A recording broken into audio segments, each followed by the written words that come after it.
Hello dear students, welcome back to my YouTube channel and this is your English teacher Vijay. Dear students, थोड़ी सी bad health की वजह से लगातार videos provide नहीं कर पा रहा था।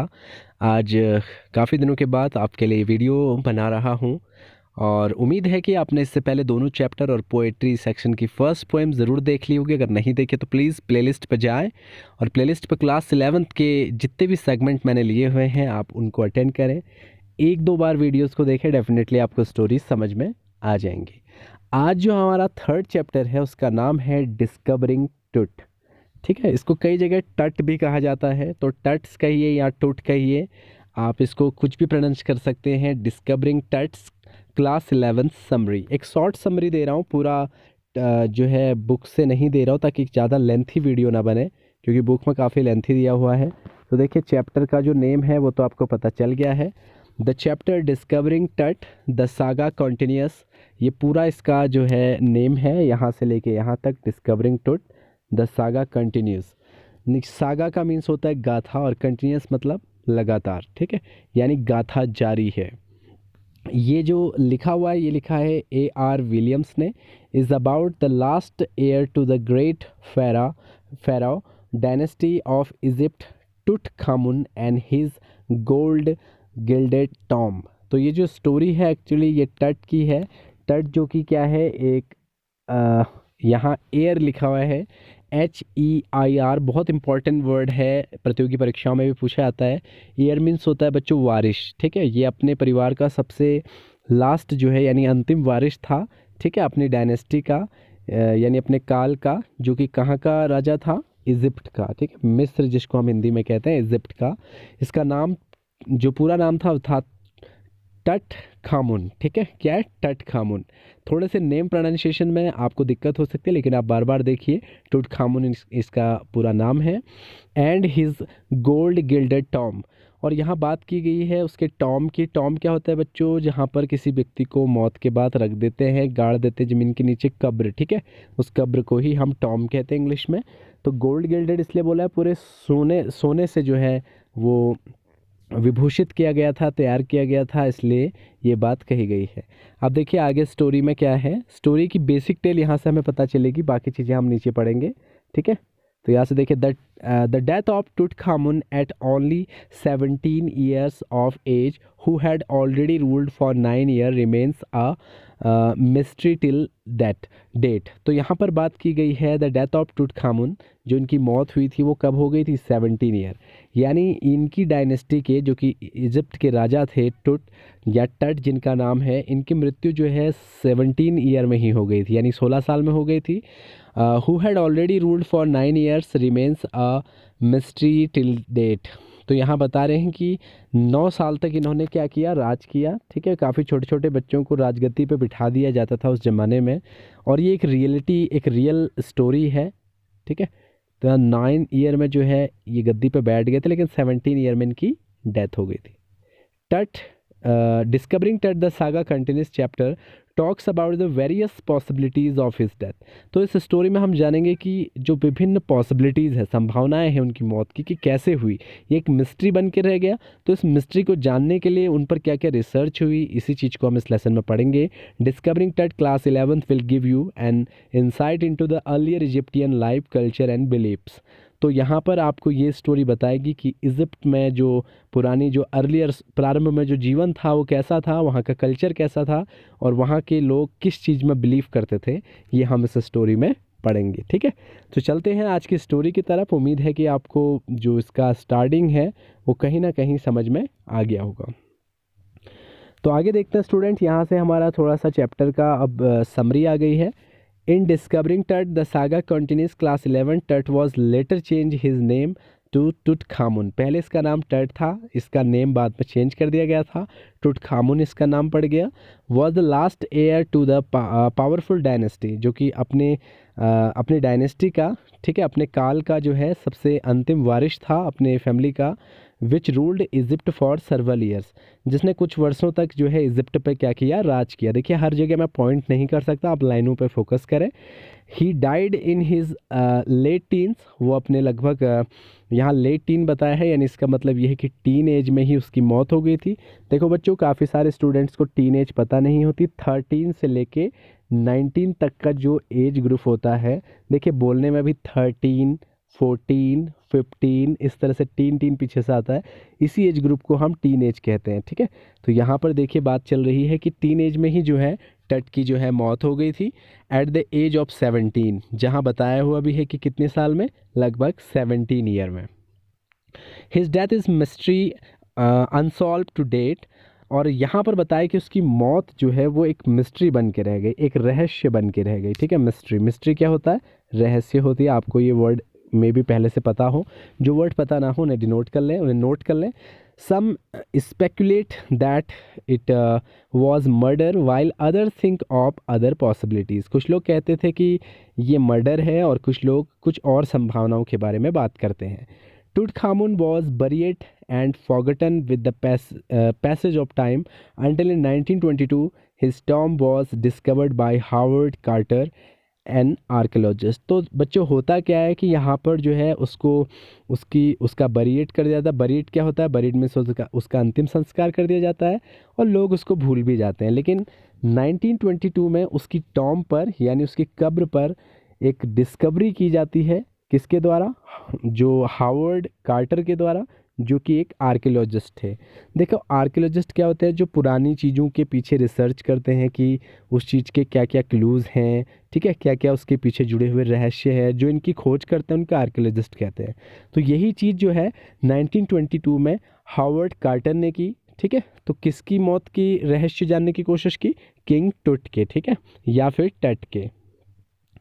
अब देखिए यहाँ पर बात कर रहे हैं 80 years later to Howard Carter's discovery of Tom in January 2005 at the 6 p.m. the mummy of Tutankhamun was taken for a CT scan। तो हार्वर्ड कार्टर की डिस्कवरी के समय, जबकि जनवरी 2005 में मतलब एक तो देखिए रिसर्च हार्वर्ड कार्टर ने की थी, कब की थी, लगभग 1922 में, और उसके बाद जब दूसरी रिसर्च की गई तो 2005 में की गई जनवरी में, लगभग 80 साल के बाद 6 बजे जो है उसकी मम्मी को, मम्मी मतलब जो मृत बॉडी है उसकी। एक चीज़ मैं यहाँ पर आपको बता देना चाहूँगा, देखिए जो इस तरह से महान राजा मर जाते हैं तो इन्हें तुरंत दफना तो दिया जाता है, लेकिन इनकी डेड बॉडी को इस तरह से रखा जाता है कि वो सालों तक ख़राब नहीं होती, यानी उस पर बाद में आप रिसर्च भी कर सकते हैं। तो कुछ इसी तरह से टट की जो डेड बॉडी है उसे भी रखा गया था, यानी उसकी मम्मी को रखा गया था। यहाँ मम्मी मीन्स मदर नहीं है, यहाँ पर डेड बॉडी है। ठीक है, Tutankhamun was taken for CT scan, इन्हें सिटी स्कैन के लिए लिया गया इनकी बॉडी को। This was done to reconstruct his death mystery, जिससे कि ये पता चल पाए कि उनकी मौत का रहस्य क्या है, through forensic and medical procedures, जिससे कि उन्हें फॉरेंसिक जांच हो उनकी और मेडिकल प्रोसीजर के थ्रू ये जांचा जाए कि मौत का रहस्य है क्या।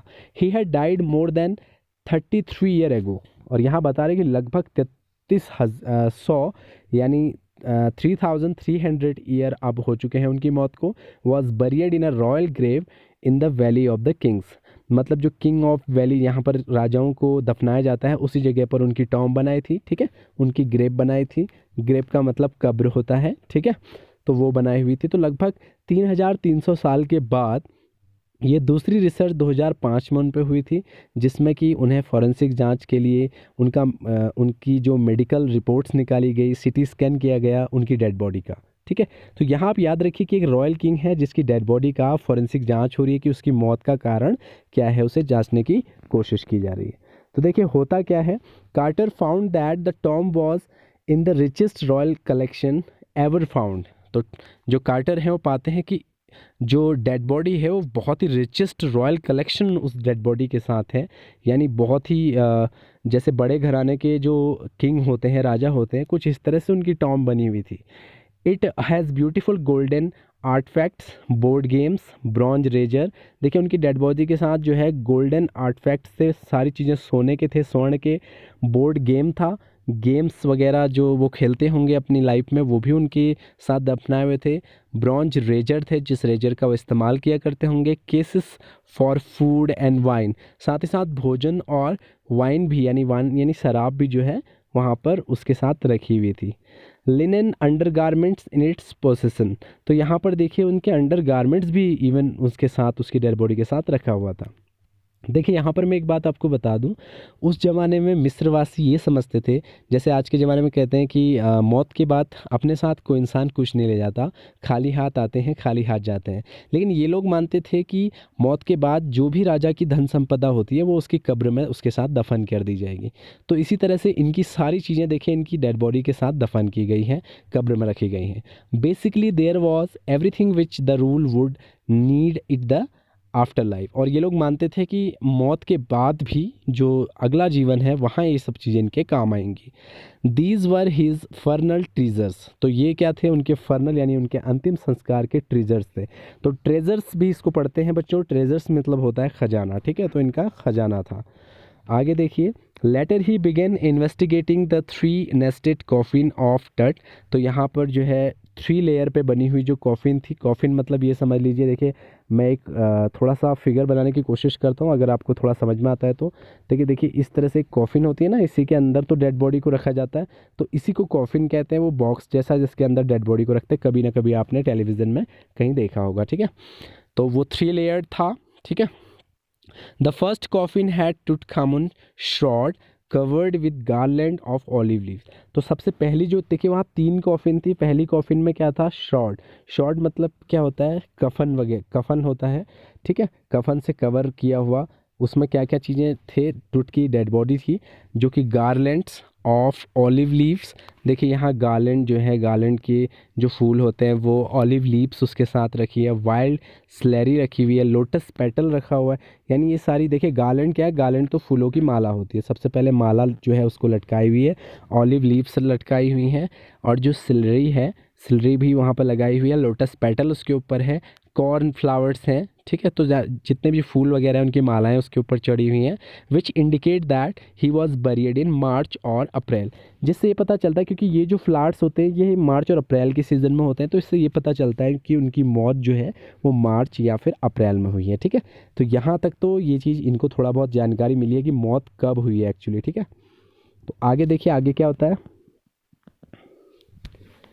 Carter has a lot of problem in losing the resin that held the king's throat to bottom of the coffin, तो कार्टर को बड़ी दिक्कत होती है सबसे पहले तो कि जो कॉफिन है उसके अंदर से डेड बॉडी को कैसे निकाला जाए, क्योंकि जो डेड बॉडी थी वो बॉटम से एकदम चिपक गई थी, क्योंकि काफ़ी साल हो गए थे, तो चिपक गई थी उनकी बॉडी जो है कॉफिन के साथ।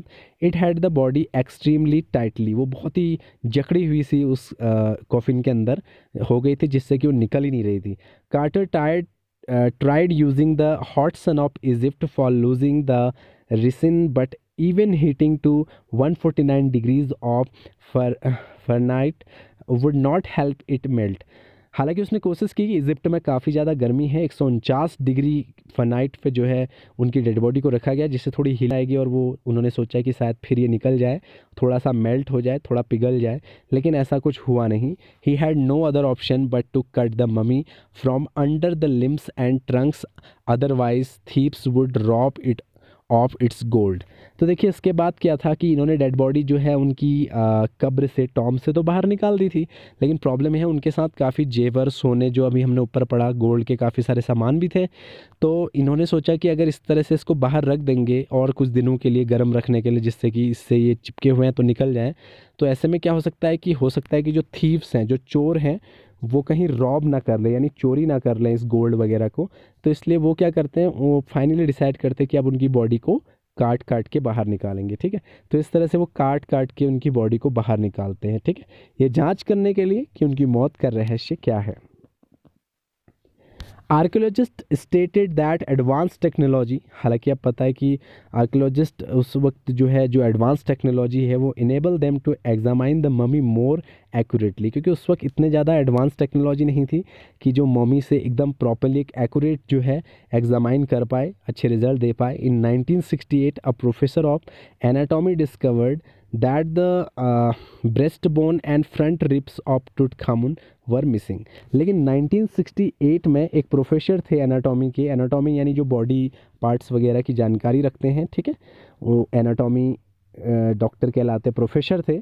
तो उन्होंने क्या बताया, उन्होंने बताया कि जो ब्रेस्ट बोन है यानी जो छाती पर हड्डी है वो गायब है उनकी बॉडी से, और साथ ही साथ उनकी फ्रंट की जो रिब्स हैं, जो पसलियां हैं, वो भी मिसिंग हैं। ठीक है, ये चीज़ किसने बताई?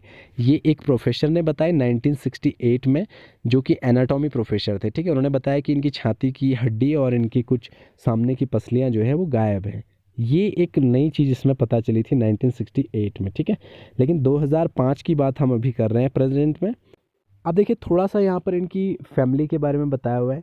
King Tutankhamun's demise brought an end to his lineage, यानी इनकी मौत के बाद इनकी जो पूरी फैमिली है वो समाप्त हो जाती है। It was a great event in history, इसलिए इसको सबसे बड़ी इवेंट माना जाता है, समारोह माना जाता है। क्वेश्चन भी आता है कि किंग टुट की मौत जो है, टट की मौत जो है, वो ग्रेट इवेंट क्यों है? क्योंकि वो अपनी डायनेस्टी के लास्ट किंग थे, ठीक है, जिनकी मौत टीन एज पे हो गई थी। आगे है एमेनहोटेप थर्ड। देखिए ये चीज़ इंपॉर्टेंट है, इसको याद रखिएगा, थोड़ा सा मैं मार्क कर दूँ, ठीक है, पॉइंटर थोड़ा सा ये ज़्यादा डार्क है। एमेनहोटेप थर्ड जो है टुट्स फादर और ग्रैंडफादर, इनको टुट का या तो फादर या फिर ग्रैंडफादर बताया, तो कन्फर्मली नहीं बताया, तो आप लोग भी इसको ऐसे ही याद रखें। एमेनहोटेप जो थर्ड है, बता रहे हैं कि, थोड़ा सा मैं इसको मार्क कर लूँ, एमेनहोटेप जो थर्ड हैं वॉज एन एक्सट्रीमली पावरफुल फ़ारो, ये बहुत ही पावरफुल जो है शासक थे। ठीक है, फ़ारो थे, फ़ारो मीन्स यहाँ शासक है, तो शासक थे। और साथ ही साथ who ruled over a period of 40 year, इन्होंने 40 साल तक का राज किया। हिज डेसिडेंट एमेनहोटेप फोर्थ, उसके बाद आए Amenhotep fourth, had initiated a strange period in his history of Egypt. हालांकि इनका थोड़ा सा जो है, इनकी जब टाइम पीरियड आया एमेनहोटेप फोर्थ का, तो वो एकदम नॉर्मल था। हिज चेंज हिज नेम, तो इन्होंने क्या किया, एमेनहोटेप ने, सॉरी थोड़ा सा स्ट्रेंज था, मतलब एक बहुत ही अजीब पीरियड था इनके जीवन का एमेनहोटेप फोर्थ का। ही चेंज हिज नेम, सबसे पहले इन्होंने अपना नेम चेंज कर दिया एमेनहोटेप ने, अखिनेतन रख दिया। क्या रख दिया? Akhenaten, of the servant of Aten. Aten एक भगवान थे इन लोगों के, जो कि ये अखिनेतन का मीनिंग होता है servant of Aten. The sun gold, और साथ ही साथ सन गोल्ड भी इसका मीनिंग होता है। He promoted the worship of sun god, तो वो सन गॉड की वर्शिप को इन्होंने प्रमोट किया काफ़ी, सूरज की पूजा करने को। He moved the religious capital from Thebes to the new city of Akhetaten known as अमाना, और साथ ही साथ इन्होंने अपनी कैपिटल को, अपनी राजधानी को जो है थीप से कहाँ ले आए, जो अखिटेटन नोन एज अमाना में ले आए। ठीक है, इन्होंने मतलब अपनी राजधानी चेंज की अमाना में। ठीक है, थोड़ा सा मैं इसको ऊपर कर दूँ जिससे कि अब हमें प्रॉपर दिखे। उसके बाद एक सबसे बुरी चीज़ ये हुई थी, यहाँ पर देखिए, he attacked god Amun and smashed his temples and idols. इन्होंने जो है गॉड आमुन जो है उनके जितने भी, उन पर अटैक किया, एंड जो उनके जितने भी टेम्पल्स हैं यानी गॉड आमुन के, ठीक है, तो इन्होंने सारे तोड़ दिए। तो ये सबसे बुरी बात थी इन लोगों की फैमिली में, जो कि अखिनेतन या फिर एमेनहोटेप फोर्थ ने किया। इन्होंने सबसे पहले क्या क्या चीज़ें करी, फिर से मैं आपको बता दूं। इन्होंने अपना नाम चेंज किया, अखिनेतन रख दिया, सर्वेंट ऑफ एटन। इन्होंने सन गॉड की पूजा को काफ़ी ज़्यादा प्रोवाइड कराया लोगों को, कहा कि सन गॉड की पूजा करें। और सबसे बुरी चीज़ उसके बाद इन्होंने अपनी कैपिटल चेंज करी, कहाँ से कहाँ, इन्होंने थीप से उसे अमाना में ट्रांसफ़र कर दिया, और इन्होंने अटैक किया गॉड आमुन पे और उनके सारे टेम्पल तोड़ दिए। It was a terrible time for the people of the kingdom, काफ़ी ज़्यादा डरावना समय था भाई उस वक्त सभी राज्य के लोगों के लिए। टेरिबल मतलब डरावना। During his later year he had somewhat lost his sanity, और कुछ सालों के बाद वो सब कुछ खो भी बैठे, क्योंकि देखिए बुरा काम किया है तो बुरा नतीजा तो होगा। A mysterious ruler called Smenkhkare, थोड़े से नेम ही ऐसे हैं, Smenkhkare ruled barely for some time. उसके बाद आए अमन खेकर, जो कि कुछ ही टाइम पर उन्होंने राज किया।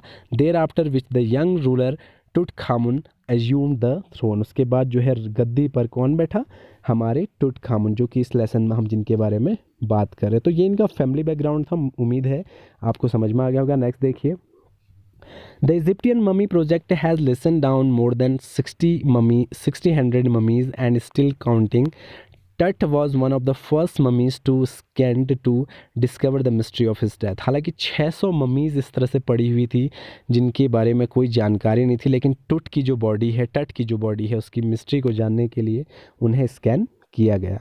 आगे देखिए, while walking on the scan of the mummy the scanner had abruptly stopped working. तो क्या होता है कि जब ये स्कैन करने के लिए ले जाते हैं तो सडनली क्या होता है कि जो स्कैनर है वो वर्क करना बंद कर देता है। Technician assume that it was the curse of the dead. और जो टेक्नीशियन है वो कहता है कि ये श्राप है, कर्स है उस डेड बॉडी का, क्योंकि उसके साथ छेड़छाड़ नहीं करनी चाहिए थी, अब कुछ बुरा होगा, ऐसा ही लोग सोचते हैं। After using spare fans for some time the scan was made possible. और जो है जो काफ़ी तूफ़ान उस वक्त आ गया था जब उन्हें स्कैन किया जा रहा था, ठीक है, उनकी स्कैनिंग की जा रही थी उनकी डेड बॉडी की, तो उस वक्त काफ़ी तूफ़ान आ गया था। फिर उन्होंने फैंस चलाए, हालांकि फैंस में भी मिट्टी चली गई थी, लेकिन जो फ़ैन है वो काम कर रहे थे, जिससे कि बड़ी मुश्किल से जो है पॉसिबल हो पाया कि उनकी बॉडी स्कैन हो पाई। After producing an image of the dead king he was laid back in coffin in the Valley of the Kings. और इस तरह से स्कैन करने के बाद उनकी डेड बॉडी को फाइनली कॉफिन में डालकर वैली ऑफ किंग्स में वैसे ही रख दिया गया। He rested under the Orion constellation the soul of Osiris और god of the afterlife. और इस तरह से बता रहे हैं कि उनकी बॉडी को फिर से रेस्ट ऑफ द पीस में रख दिया गया है। तो देखिए यहाँ पर हमारी स्टोरी फिनिश हो चुकी है। तो देखिए हम यहाँ बात करते, so this was precise and short summary of discovering Tuts. तो ये तो स्टोरी थी इनकी। The discovering Tut summary deals with the Egyptian pharaoh, जो इजिप्टियन के शासक थे उनके बारे में इसमें हमने बात की थी। टूटखामुन्स डिमाइज, उनकी मौत की, यानी उनके अंत की। डिमाइज जो है मौत होती है या अंत होता है। द इजिप्टियन कल्चर, वहाँ उनके कल्चर की, लाइफ स्टाइल की, बिलीव्स की, हमने ये सारी चीज़ें इसमें जानी, ठीक है। जैसे कि हमने जाना कि वो लोग क्या मानते थे कि मौत के बाद भी जो है जो भी शासक है वो अपनी सारी जो ट्रीजर्स हैं, जो भी उसकी धन संपदा है वो सब कुछ लेके जाता है, ठीक है। और दूसरी चीज़ ये कि उन्हें ये भी लगा, किसी ने ये बात भी चलाई थी कि अगर इनकी बॉडी से छेड़खानी की गई तो उन्हें इसका कर्स लगेगा, ठीक है। इस तरह से बहुत सारी चीज़ें हमने इसमें जानी। Evident from the narration by A.R. Williams, discovering Tut summary class 11 also talk about the curse on Tutankhamun's tomb. तो टूटखामुन्स की टॉम को जो है वो कर्स था, ये भी हमने इसमें जाना। तो उम्मीद है कि आपको स्टोरी समझ में आ गई होगी कि एक व्यक्ति की मौत होती है, एक शासक की, और उसकी मौत पर आर्कियोलॉजिस्ट रिसर्च करते हैं, उनकी बॉडी का निरीक्षण करते हैं, और फाइनली लेकिन ये पता नहीं चल पाता कि उनके मौत का जो एक्चुअल जो रीज़न है, कारण है, वो क्या है, ठीक है। तो उम्मीद है कि आपको स्टोरी समझ में आ गई होगी। डियर स्टूडेंट्स, आप इसको एक बार और देख लें, जिससे कि 2 बार में आपको अच्छे से समझ में आ जाएगी। देखिए वीडियो बनाने में काफ़ी मेहनत लगती है, आप वीडियो को पूरा देखें और साथ ही साथ सब्सक्राइब करें, अपने साथ के स्टूडेंट्स को भी शेयर करें। क्लास 8, 12, 11 सभी के इसमें आपको कुछ ना कुछ मिल जाएगा पढ़ने लायक। तो उम्मीद है कि आपको वीडियो पसंद आएगा। Thank you so much for watching this video.